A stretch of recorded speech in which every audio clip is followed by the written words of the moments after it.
आप देख रहे हैं किसान तक चैनल और मैं हूं देवेंद्र त्रिपाठी। ये वीडियो है मौसम पर एक विश्लेषण का। मौसम अगले 10 दिनों में देश भर में क्या कुछ बदलाव लेकर आने वाला है और साथ ही साथ कब मॉनसून भारत में अंडमान व निकोबार द्वीप समूह में और केरल में दस्तक देगा, इसकी भी बात करूंगा। लेकिन सबसे पहले आपको मैं दिखाना चाहूंगा टेम्परेचर के कुछ आंकड़े जो पिछले 24 घंटों में रिकॉर्ड किए गए। हाईएस्ट मैक्सिमम कल यानी कि बृहस्पतिवार को 16 मई के दिन, और इस तापमान से ये इंडिकेशन आप समझ सकते हैं, ये संकेत समझ सकते हैं कि अगले 10 दिनों के दौरान भारत के कई राज्यों पर तापमान 45 और 46 डिग्री सेल्सियस पहुंचने वाला है। इसमें राजधानी दिल्ली शामिल हो सकती है। आगरा, ग्वालियर, लखनऊ, बांदा, चित्रकूट, जयपुर, अजमेर, भरतपुर समेत तमाम शहर, हिसार, सिरसा, रोहतक समेत तमाम शहर शामिल हो सकते हैं। तो गर्मी का भीषण प्रकोप जारी रहेगा, इसके लिए तैयार रहिए। और साथ में दक्षिण भारत में कई जगहों पर भारी बारिश होगी, उसके लिए दक्षिण भारत के लोगों को तैयार रहना होगा। और मानसून भी इसी दौरान दस्तक देगा, इसके लिए भी हम कह सकते हैं कि खुशियां मना सकते हैं कि एक सुखद संकेत हो सकता है कि इस बार खरीफ मौसम में अच्छी बरसात होने की संभावना का जो अनुमान है, जो लगाया जा रहा है पिछले कई दिनों से, वो कहीं ना कहीं उसी दिशा में मानसून आगे बढ़ रहा है। सबसे पहले तापमान के आंकड़े। पिछले 24 घंटों में सबसे अधिक तापमान रिकॉर्ड किया गया गंगानगर में 46.3, बाड़मेर में 46 डिग्री सेल्सियस तापमान रहा, 45.5 रहा जैसलमेर में, चूरू में 45.3 और 45.1 डिग्री पिलानी में रहा। 5 शहर राजस्थान के ही और पांचों में 45 डिग्री से ऊपर पारा। और ये स्थिति धीरे धीरे और बढ़ने वाली है। अभी टेम्परेचर मैप आपको दिखाऊंगा, उसमें आप देखेंगे जोधपुर में 44.6, 44.5 झांसी में, हिसार में 44.2 और इतना ही तापमान कोटा में रिकॉर्ड किया गया। जयपुर में सांगानेर में रिकॉर्ड किया गया 44.1, 44 रहा। फलोदी में 43.8 डिग्री पारा दो जगहों पर रहा। अलवर और बीकानेर, दतिया मध्य प्रदेश आइए, यहाँ पर 43.7 और ग्वालियर में भी सेम टेम्परेचर रिकॉर्ड किया गया। अहमदाबाद में 43.6, दीसा में भी 43.6 तापमान रिकॉर्ड किया गया। गांधीनगर में 43.5 और दिल्ली के पालम में, प्रयागराज में 43.5 डिग्री पारा रहा है। और ये स्थिति दोस्तों, इसका जो स्ट्रेच है, आप सोचिए राजस्थान का जैसलमेर और इधर प्रयागराज, कितना लंबा डिस्टेंस है, लेकिन ये पूरा डिस्टेंस जो है वो कवर होने वाला है इसी हीट वेव के प्रकोप से। इस मैप के जरिए समझिए कि गुजरात, राजस्थान, पंजाब, हरियाणा और साथ ही साथ दिल्ली, चंडीगढ़, उत्तर प्रदेश, मध्य प्रदेश के उत्तरी क्षेत्र, बिहार तक टेम्परेचर लगातार बढ़ रहा है। जितना गहरा रंग आप देख रहे हैं उतनी भीषण गर्मी का क्षेत्र है। अभी यहां पर राहत इसलिए मिली हुई है क्योंकि यहां पर अरब सागर ने जमकर मॉइस्चर थ्रो करना शुरू कर दिया है। बंगाल की खाड़ी से भी नमी का भरपूर प्रवाह ओडिशा से लेकर तमिलनाडु तक ये पूर्वी घाट जो है यहां पर भी पहुंच रहा है। ओडिशा में भी टेम्परेचर बढ़ेगा क्योंकि धीरे धीरे सिचुएशन बदलने वाली है।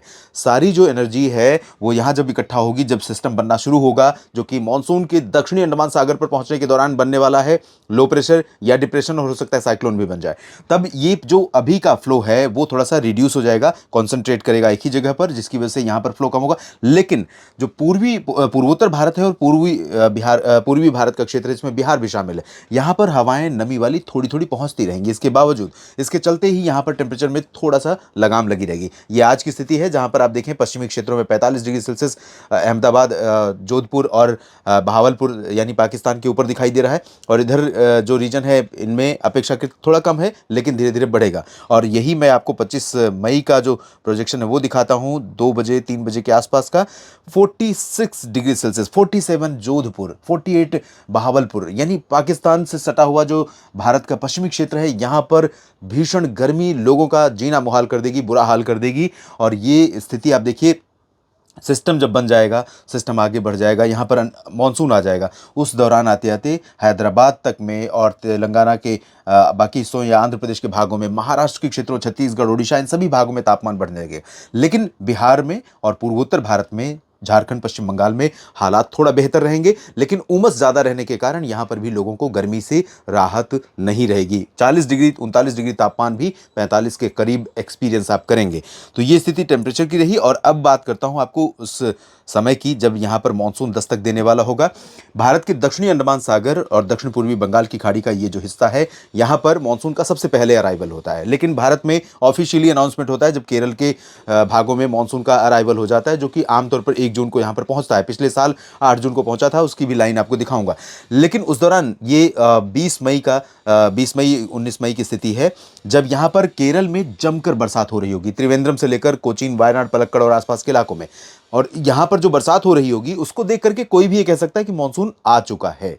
लेकिन मानसून के लिए सर्टेन पैरामीटर्स हैं, मापदंड हैं, और वो मापदंड जब तक मेट नहीं करेंगे तब तक मानसून के अराइवल की डिक्लेरेशन नहीं होगी। मानसून यहाँ पर आ जाएगा, सिस्टम यहाँ पर बन जाएगा, सिस्टम आगे बढ़ेगा या भारत की तरफ आएगा, इसके बारे में अभी थोड़ा सा संशय है, लेकिन तस्वीरें साफ हो जाएंगी जल्दी ही, उसके बारे में भी बात करेंगे आने वाले दिनों में। तो ये सिस्टम जब यहाँ पर बनेगा, मानसून यहाँ आगे आएगा, उसके बाद की प्रोग्रेस थोड़ा सा स्लो होने की संभावना या आशंका पहले थी, लेकिन अब ऐसा लग रहा है कि ऑन टाइम केरल में दस्तक दे सकता है और बिफोर टाइम भी पहुंच सकता है 30-31 मई के आसपास। तो उम्मीद करते हैं कि यहाँ पर समय से अराइवल मानसून का हो और इसके बाद प्रोग्रेस भी इसकी अच्छी हो, ताकि देश में समय से मानसून का पहुंचना हो और बारिश की गतिविधियां शुरू हों और गर्मी से लोगों को राहत मिले।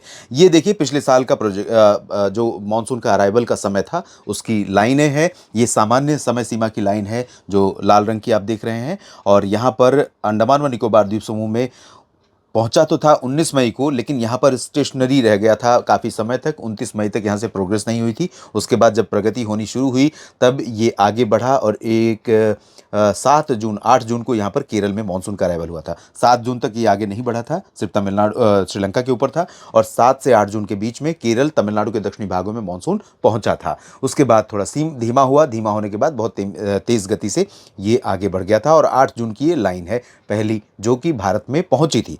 और इसके बाद अब आपको दिखाता हूं मैं कि क्या संभावनाएं अगले 10 दिनों में बारिश की हैं। जिस जगह का जिक्र किया कि हीटवेव का प्रकोप रहेगा, उसमें आप जानते हैं उत्तर भारत के मैदानी क्षेत्र शामिल है, और पश्चिम भारत का गुजरात, राजस्थान और महाराष्ट्र के मध्य भारत में महाराष्ट्र और मध्य प्रदेश के क्षेत्र शामिल है, पूरब में बिहार, झारखंड, पश्चिम बंगाल और आसपास के इलाके शामिल है। लेकिन कुछ हिस्से ऐसे भी हैं जहां पर भारी बारिश होगी, जिसका जिक्र मैंने शुरुआत में किया था, और वो है दक्षिण भारत के। और एक और इम्पॉर्टेंट चीज़ जो मैं मिस कर रहा हूं वो है उत्तर भारत का पर्वतीय हिस्सा, जहां पर 17 यानी आज ही के दिन एक WD पहुंचा हुआ है, जिसके चलते पर्वतीय क्षेत्रों में उत्तराखंड, हिमाचल, जम्मू कश्मीर में कुछ स्थानों पर वर्षा और हिमपात होने की संभावना है, और ट्रेल पीछे से आ रही है। तो ये जो मॉइस्चर है ये यहाँ पर 2-3 दिन तक परसिस्ट करेगा। तो 2-3 दिनों के दौरान पर्वतीय क्षेत्रों में रुक रुक करके हल्की वर्षा या हिमपात होने की संभावनाएं बनी रहेंगी। मैदानी भागों में कोई रेस्पाइट, कोई राहत नहीं है। यहाँ पर जो बारिश होगी उसके चलते अगले 10 दिनों के दौरान तमिलनाडु के कुछ इंटीरियर पोर्शन में, कुछ आंतरिक केरल के भागों में और लक्षद्वीप में तमाम जगहों पर, साथ ही साथ कोस्टल पोर्शन जो तमिलनाडु का है जहां पर लंबे समय से बरसात नहीं हो रही थी, और आंध्र प्रदेश का तटीय क्षेत्र, रायलसीमा और तेलंगाना का, यहां पर भी संभावना बारिश की अच्छी खासी है। तो व्यापक बारिश के चलते इस भाग में तो बहुत ज्यादा तबाही नहीं मचेगी, लेकिन यहां पर कुछ लोकल लेवल पर फ्लडिंग की कंडीशन पैदा हो सकती है, जिसके कारण जनजीवन पर असर पड़ेगा। ओडिशा, छत्तीसगढ़ के दक्षिणी भागों में ऑन एंड ऑफ बारिश होगी। दक्षिणी महाराष्ट्र के भागों में, मुंबई से नागपुर के नीचे के क्षेत्रों में, ये मुंबई है, ये नागपुर और इसके नीचे के जो हिस्से हैं, इन भागों में रुक रुक करके थोड़ी बहुत वर्षा अगले 10 दिनों के दौरान देखने को मिलती रहेगी। नमी का प्रवाह जैसे बढ़ता और घटता रहेगा। इधर झारखंड और पश्चिम बंगाल के कुछ भागों में, बिहार के पूर्वी रीजन में हल्की वर्षा संभावित रहेगी। पूर्वोत्तर में ठीक ठाक बारिश अगले 10 दिनों में देखने को मिलने वाली है। फिलहाल इस वीडियो में अभी इतना ही। आप बने रहिएगा, लगातार जानकारियां आपके साथ शेयर करते रहेंगे। धन्यवाद। अगर ये वीडियो आपको पसंद आया है तो इसे लाइक ज़रूर करें। अगर चैनल अभी तक सब्सक्राइब नहीं किया है तो कर लें, और नोटिफिकेशन पाने के लिए बेल आइकन भी दबा दें।